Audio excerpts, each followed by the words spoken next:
muxuu yahay heshiiska Liverpool ay u soo bandhigtay Mohamed Salah waa maxay sababta ka dambaysa in markasta uu dib u dhaco heshiis kordhinta laacibka kooxda kubadda cagta Liverpool ee Mohamed Salah goorma ayuu ka tagi karaa kooxda kubadda cagta Liverpool dhammaan macluumaadkan ay muuqaalkan kula wadaagi doonaan soo dhaw daawade balse marka hore laagsan muuqaalka oo sii share garay sidoo kale ku soo biir barayga bulshada sida Facebook TikTok iyo YouTube si gaar ah haddii aad igala socoto bartida TikTok waxaan ka codsanayaa inaad tiro 3 jeer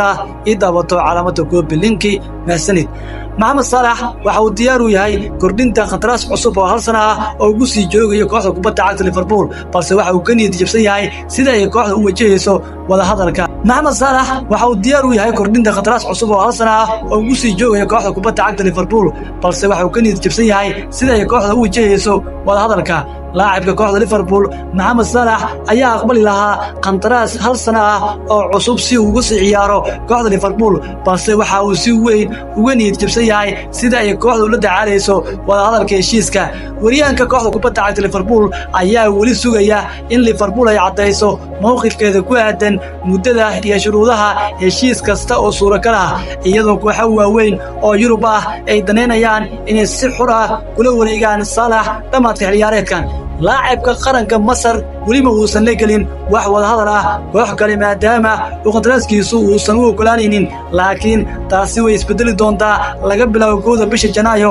markaas oo Salah uu xaq u yeelan doono inuu heshiis hordhac la galo koox ka baxsan gudaha Ingiriiska warbixin ay diyaarisay The Atlantic iyadoo laga soo xigtay la xog ogaal ah oo aan magacooda la shaacin sabab la xiriira qarsoodiga wada hadalka ayaa sheegaysa in Liverpool aysan faalo ka bixin arinta wargeys Faransiiska ka soo baxa ayaana haddii sheegay in Salah la xiriirinayo Paris Saint-Germain laakiin kooxda horyaalka Ligue 1 ka ciyaarta ayaa beenisay inay wada hadal ay kula jirto laacibka Liverpool iyo xulka qaranka Masar Mohamed Salah Liverpool waxay si joogto ah u sheegtay in wada hadalka ay Salah kula jiraan isaga iyo wakiilkiisa Rami Abbas uu yahay mid wanaagsan oo wali socdo si kastaba haatee Salah ayaa ka niyad jabsan xawaaraha wada hadalada wuxuuna ka shakisan yahay in kooxda ay la imaan weyso shuruudo u dhigma filashadiisa لاعبka kooxda Liverpool iyo xulka qaranka Masar Mohamed Salah ayaa waqti qurux badan xiliyaareedkan ku qaadanaya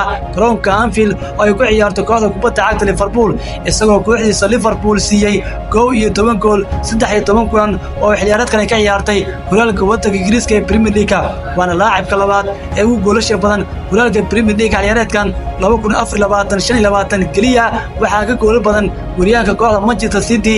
iyo xulka qaranka Norway Erling Haaland kaasi oo goolanta Premier League ku hogaaminaya 12 gool halka Mohamed Salah uu fadhiyo booska labaad isagoo leh 12 gool Mohamed Salah ayaana waxa Liverpool haddii uu ka tago loo badinayaa inay noqon doonto koox si weyn u dabto booskiisa maadaama waqti xaadirkan uu yahay ciyaartooy laf dhabar u ah kooxda kubadda cagta Liverpool markay timaado tartamada kala duwan oo ay ka qayb galayso adiga ahaan sidee u aragtaa isfaham waaga ka dhaxeeya kooxda kubadda cagta Liverpool iyo laacibkooda Mohamed Salah ee ku aadan kordhinta heshiiska cusub ee laacibkan haddii uu ka tago Liverpool laacibka Mohamed Salah ma u darsan doontaa mise way ka maarmi kartaa aragtidaadu waxay tahay qaybta hoose commentiga igula wadaag